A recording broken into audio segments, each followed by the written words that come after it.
the Ukraine Defense Contact Group meeting with the ministers Boris Pistorius from Germany, John Healey from UK, and Denis Shmyhal from Ukraine. After the statements, we'll have time for a few questions, and we'll start with Minister Pistorius. Yes, thank you, and welcome, Denis and John. It's good to have you, good to being together all day long and having very good discussions during the day. Today we continued our consultations about our support for Ukraine. It was a fifth meeting conducted under the joint leadership of the United Kingdom and Germany. Again, we achieved good results and sent a clear message. Denis, Ukraine can continue to count on us. Thank you, Denis, for your briefing on the situation in Ukraine. Shortly before the onset of winter, Putin is once more deliberately destroying power plants and other energy infrastructure in Ukraine. We have seen this happen in previous years too. It is a particularly malicious way of terrorizing the Ukrainian people. Germany is supporting Ukraine with around 9 billion euros this year, and we will continue our support at this level on this level. From this amount, we are currently preparing a package worth 2 billion euros. It will contain missile defense systems, state-of-the-art radar technology, and ammunition. We also participate, of course we do, in Pearl, the prioritized Ukraine requirements list with an investment of $500 million. Air defense is at the very core of our support and has been being from the beginning of the war on. We will therefore continue to invest in Ukraine's air defense and counter-drone measures. And with our enduring action on air defense initiatives, we are inviting our partners to support projects in the area of air defense. Clearly, Ukraine's defense industry is powerful and innovative. It is worth investing in, and we will help turn creative developments into reality and make proper use of existing capacities. Germany is providing 400 million euros for the procurement of long-range drones. This helps Ukraine engage Russian logistic assets beyond the front line. We are seeing some success. There is a food shortage in Russia that affects the Russian military too. It's becoming increasingly difficult to Putin at home to sell this war as a success. We can and want to learn from Ukraine and benefit from its experience. This is at the heart of the cooperation agreement signed by Denis and me. We are intensifying the collaboration between Germany's and Ukraine's defense industry. We are promoting cooperation on research and technology development. That way, we are facilitating the exchange between our two countries and industries. We are making work and study visits easier, for example, and we are promoting armed forces cooperation on training and on mutual logistic support. While this supports Ukraine, the knowledge and technology transfer strengthens our own defense capabilities as well. We are also launching a modernization initiative. Its aim is to increase the combat power and the service life of the land systems we already deliver to Ukraine. Major combat systems such as main battle tanks and infantry fighting vehicles are to be upgraded to comply with the latest standards. Those include new guns and innovative sensors. The upgrades will primarily be conducted in the existing maintenance in Ukraine. Ukraine's defense industry will be, of course, involved in this. This will be an investment in the long-term build-up of Ukraine's armed forces, and this means it will last even after a potential ceasefire. John, Denis, thank you for your very close cooperation. Close coordination with partners does make a difference. We continue to stand firmly by Ukraine. Thank you. Thank you. Thank you. Good afternoon, everyone. Today, over 50 nations came together in the Ukraine Defense Contact Group, a powerful demonstration of our broad and enduring support for Ukraine and their fight. Our mission remains as strong and as clear as ever. First, to ensure that Ukraine's armed forces have what they need to fight. Second, to work to secure peace for tomorrow. And third, to stand ready to step up still further. But until peace comes, Ukrainians, both military and civilians alike, continue to fight with huge courage. So our determination must match their defiance. Our support must match Putin's escalation, and our role as nations within the UDCG is to guarantee Ukraine's strength. In the last 8 months, in that period that Boris and I, Germany and the UK, have taken over the leadership and chair of the UDCG, the group has successfully raised pledges of over £50 billion for military aid to support Ukraine. For our part in the UK, we're spending more in military aid for Ukraine this year than ever before. In the last 6 months, we've delivered 85,000 drones to Ukraine, and Ukraine and the UK continue to deepen our industrial partnership. Through a new agreement that Minister Schmal and I have signed, we will now jointly develop improved interceptor drones and then mass produce them and get them back into Ukraine in the thousands each month. We are ramping up pressure on Putin, both military and economic, and the UK today has confirmed 92 new sanctions on Russia's energy sector, oil companies, and military supply chain. A secure Europe needs a strong Ukraine. But as we discussed at the meeting of defence ministers this morning, we've seen how President Putin's aggression is not confined to Ukraine. Drone incursions into Poland, violations of Estonia's airspace, election interference in Moldova. Deliberate or not, Putin is watching what we do, and he should be in no doubt that if NATO is threatened, we will act. He should be in no doubt we will stand with Ukraine for as long as it takes. Thank you. Minister Schmihal. Dear colleagues, Secretary Healey, Minister Pistorius, today we held the 31st Ukraine Defence Contact Group meeting. UDCG remains the most important platform for coordinating international military aid to Ukraine. Dear John, dear Boris, thank you so much for your co-leadership on that platform. Ukraine is committed to peace, but we all understand Russia remains the greatest threat, not only to Ukraine, but also to all of Europe. That's why we held to act together. We need to bold actions to increase pressure on Russia to stop this war. First of all, Ukraine must be strong on the battlefield. The Pearl Initiative is a high-value NATO mechanism that converts allied support into tangible capabilities for Ukraine. I am grateful to our partners from Sweden, Latvia, Estonia, Denmark, Norway and Slovenia for announcing contributions to the new Pearl package, but today more partners join to these contributions, and we will see much more results after today's meeting, and we are so much grateful to all the nations. It will enable us to procure the weapons we urgently need to save more lives. That includes Patriot systems and other critical US equipment. Ukraine also counts on continued coordination and financing from our partners to ensure timely deliveries through Pearl in 2025. Our next priority is Ukraine's defense industry. In 2026, we will be able to build 20 million FPV, ISR, and other drones if partners commit the necessary funding. There are cost-efficient, swift, and combat-proven solutions. I want to thank the UK for our active cooperation in the field of interceptor drones and for providing, as Secretary Healey announced, 85,000 drones this year. Today we also signed an important memorandum with Germany to strengthen defense cooperation between our countries. Thank you, Minister Pistorius. These are concrete steps to repeal Russian aggression and build an effective arsenal of democracy.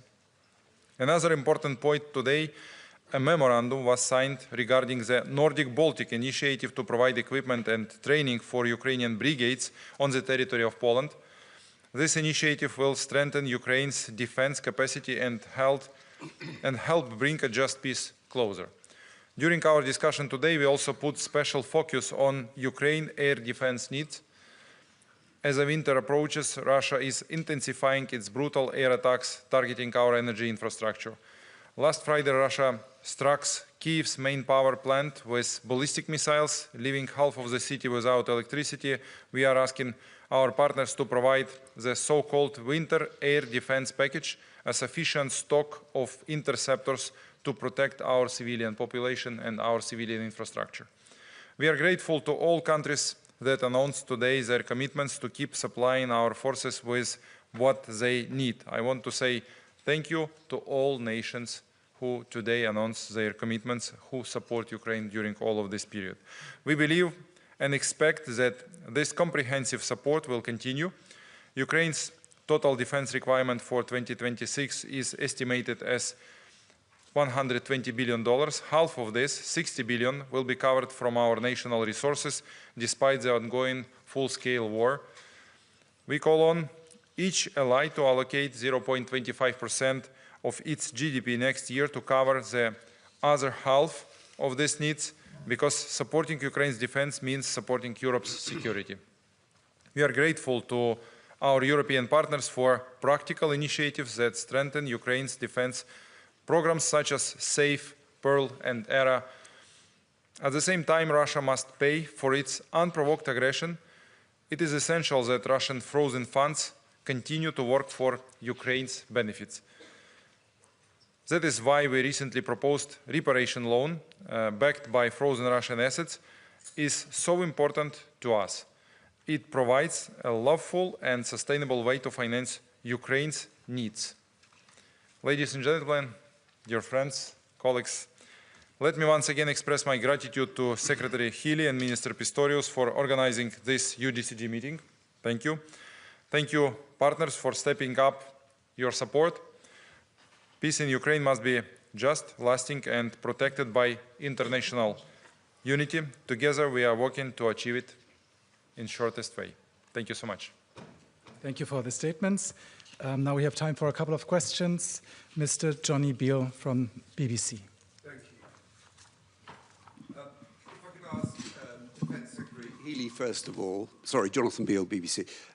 If I could ask you, sir, first of all, I think the Secretary-General said that at the start of today's meeting, 6 NATO countries were going to join the Pearl Initiative, which is essentially Europe buying US military weapons to supply to Ukraine. That's grown to, I think, he said, 16 countries. But the UK isn't one of those countries. Now, Pete Hegseth, the US Defence Secretary, has described countries that aren't going to do that as freeloaders, or indicated they are freeloaders. So I just wanted to know, I'm not aware that the UK is part of that initiative. Are you going to be taking part in that initiative? I could ask Ukraine's Defence Minister, you've no doubt met with Pete Hegseth.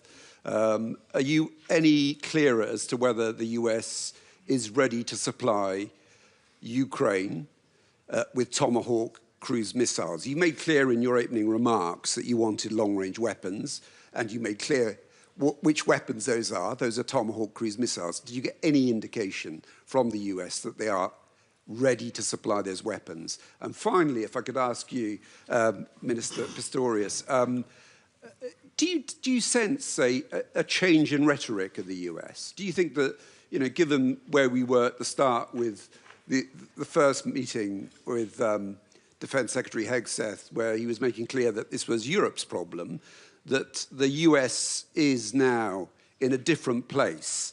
And I think he said, Pete Hegseth, the US is ready to impose costs on Russia for its continued aggression. If we must take this step, the US stands ready to do our part that only the US can do. So do you think there has been a change? Thank you. Thank you. Shall I go first? Please, go ahead. Pearl is one way of Ukraine's strongest allies helping to meet their military needs. We in the UK are looking hard at the Pearl programme. We're looking hard at that with other European nations and nations beyond Europe. but we as a country are spending more on military aid to support Ukraine this year than ever before. We are meeting the requirements that Ukraine has said to us they need, and we, in many cases, are doing things that only the UK is doing and funding. So are you going to join the Pearl scheme? We're looking at the potential for the Pearl scheme. We're looking hard at that as a new mechanism, and we're looking at that with other European allies and nations within the UDCG beyond Europe. But we are, this year, spending the highest level of British military support on aid for Ukraine at £4.5 billion. So we discussed today successful results of deep strike operations, which Ukraine provide by our own drones, deep strike drones, and actually we count that we destroyed 20% of refineries on Russian territory, and it brings them to the deficit of gas and gasoline on their gasoline stations. We may see the lines of cars there in Russia, and we will continue such operations. It's absolutely operations in the deep of territory of Russia, directed against of the refineries, against of the infrastructure, military infrastructure, which brings additional money and brings logistics to support war in Ukraine. So it's very, I would say, humanity operations, because we are very precise in our operations and very carefully looks and plan these operations. But it's not enough to create pressure on Russia to stop this war, to bring Putin to the negotiation table. We need to do more, and it should be like a combination of sanctions, of deep strike attacks, of pressure on the front line. So deep strike attacks should be combined with deep strike weaponry, missiles of our partners. We discuss all types of deep strike missiles, but I think that concrete names and concrete data will announce presidents. So President of Ukraine and President of United States answering your question, or leaders of other countries, if it will be other partners who will supply to Ukraine deep strike missiles for our operations to continue and increase pressure on Russia. Thank you. Thank you for your question. I think the baseline of the remarks of Pete Hegseth remains the same since the beginning in February, but still I heard, as you did, these last words of his sentence with very much interest and attention too. And I would read in that kind of change of perspective and approach, but not more for the moment. I can't interpret really what he did mean. Thomas Gutschka, FAZ. Thanks a lot for the question. First one to Minister Pistorius. We've heard before from Secretary General Rutte today that altogether 17 allies are now willing to contribute to the Pearl initiative. So far, $2 billion US have been committed. Can you give us an idea of the approximate amount of additional commitments done today? And a question to Minister Shmyhal. When you sum up your requirements and your priorities under this program, what is the overall scope, let's say, on the basis of 12 months? I've heard US Ambassador to NATO Whitaker say yesterday it's approximately 10 billion euros, but or US dollars certainly. I'd just like to check that with you. Thank you. If I understood it correctly, we are talking about 3 billion euros left to be booked by member states, by partners and allies from Pearl. I don't know more. I don't know a total amount about that. Until the end of the year. That's what I assumed this afternoon, John. Am I correct? Look, this is a new arrangement, yeah, and it's still bedding in with the details. I think you will be able to check that out with the Secretary General. He's keeping a very close eye on the commitments that are made. So let me explain the situation. You asked me about scope, as I understand, if I understand correct. So economy of war. Russia spent for financing of their military goals about $150 billion per year. Economy of war demonstrates if you spend less, you begin to pay by lives and by territories. So you need to hold this balance of economy of war. So as a minimum, we need to spend $120 billion for the 2026. In scope of 12 months, it will mean that this year, for example, we estimate that we will spend $108 billion. And it means that next year, 120, it's a minimum requirement. As a country, Ukraine may cover only half of this amount. 60 billions we may collect as a taxes, and every dollar from our taxes we direct to cover these defense expenses. So other amount we need to collect together with partners. So we need to fundraise this money, and it will be divided for Pearl project, for European producers to produce European types of weaponry, and for Ukrainian producers to produce Ukrainian drones and Ukrainian weaponry. So in which proportions we will calculate for the next year, but the scope of needs, of financial needs, is actually so as I explained. Sergei Sidorenko from European Pravda. Sergei Sidorenko. I have two questions, if I may. One is about, let's say, a change in perception of Ukraine by our partners. Do you see that Ukraine is perceived as a contributor in pan-European security after attack on Poland? And because to me it is important, as a contributor to European security, should have a place in NATO. How do you see that? And regarding Pearl, that is, first of all, to our Prime Minister, до речі, з днем народження, Денис Анатолійович. I just wished a good birthday to our, sorry, Minister of Defense, still Prime Minister in my memory.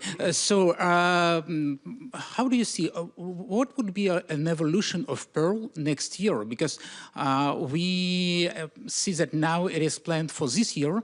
Would it be continued? Would it be expanded? Would it be like just the same next year? Thank you. I think that maybe first half of the question to our friends, and the second half I will explain, if I may. So, please. Shall I go first? The first half, the simple answer to your first question is yes. When I argue that a secure Europe requires a strong sovereign Ukraine, what Ukraine is teaching us in the way that we can see the rapid evolution of the nature of warfare, the leading edge innovation that Ukraine and battlefield techniques, for some time we have been able to learn from Ukraine.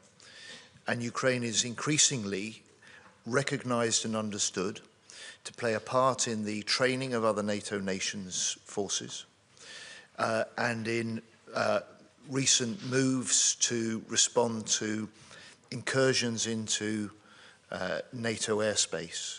Ukraine has stepped up, responded in practice, and I think is helping to demonstrate more clearly to more people how the Ukraine is fighting for its future, but the unique leading combat experience that it now has means that it can already and will in the future make a huge contribution to the security of Europe more generally. I couldn't agree more. Thank you so much. Thank you for this high estimation. We really are ready to share our experience with our partners, with our friends and neighbors, with Europe. Unfortunately, we paid for this experience by lives of our soldiers, of our civilians, our children, but this experience is absolutely unique, and we understand that we need to share it with our friends, just to resist to Russian aggression, of maybe the group of countries in future. So this is the way which we should go together. The second half of the question about Pearl next year. The Pearl is a unique project initiated by NATO Secretary General, supported by our friends and partners. We are grateful for this. There is some kind of weaponry and munition which is produced just in the United States. Ballistic missiles could be destroyed only by Patriots, by PAC-3 missiles, which are produced in the United States. Long-range artillery munition is now on the stocks only in the United States. So we need to have this weaponry, these munitions right now on the battlefield. And because of this, we need to ask United States to supply it. And we are so much grateful and appreciate this initiative and support of European partners for buying of this equipment and weaponry.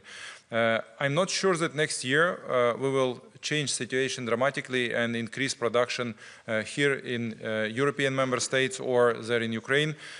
We will still need to cooperate with the United States. So I'm sure that Pearl project will continue. I believe that it will be modernized in so-named mega deal where we will very precisely, very clearly note and make list of weaponry which Ukraine needs in case of continuation of such scale of war.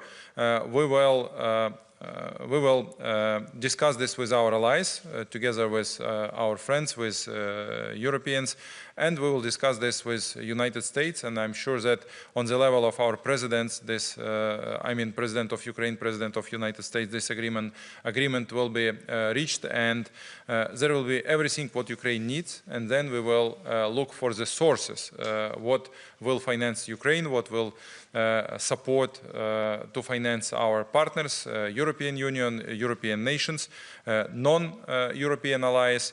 And then now we are discussing how maybe use frozen Russian assets. So we understand that there should be three ways. If we use frozen Russian assets, there should be amount which will be directed for the European allies, some part for Ukrainian producers, and some part for co-financing of Pearl in continuation in mega deal version of the Pearl next year.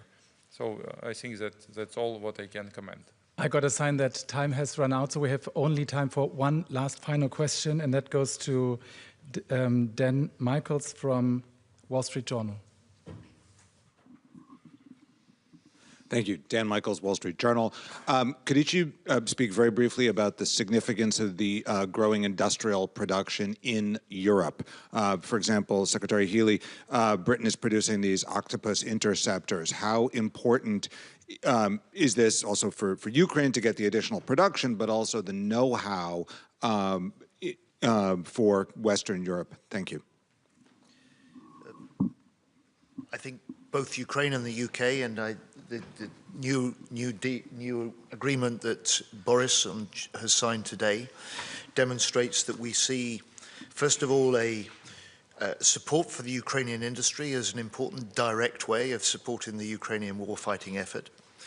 But this is also a way that we can combine, in the case of Octopus, it's a way of combining the innovation from Ukraine, the combat experience directly from the battlefield, with the modern design and mass manufacturing techniques that we can bring to bear from Great Britain. And in that way, we can supply at high volume the weaponry that Ukraine needs. We can also gear Ukrainian industry and Ukrainian companies to be able to service the Western market at the point of peace. And so that this is a way that we forge a closer relationship, but we also put the foundations in for the future beyond the fight for the point of peace. No, I fully agree. It's about creating a win-win situation. I mean, producing jointly, mutually in Germany, in UK, together with Ukraine defense industry is something we all benefit from. It is about using the experiences and learning from the experience of the Ukrainian armed forces and the Ukrainian defense industry on the battlefield, and all what they do learn there, we can learn by them. So this is just about creating more security for Europe in the years to come. So this is about a real cooperation for the future. Thank you so much. And two initiatives, built in Ukraine and built with Ukraine, which President of Ukraine initiated. So actually it means that in first case, built in Ukraine, means that you may immediately test everything on the testing fields, on the ground. Unfortunately, we have a war, and you may implement immediately all the innovations from the ground. This is one benefit from this approach. And built with Ukraine, it means that conditions are absolutely more secure in our partner states.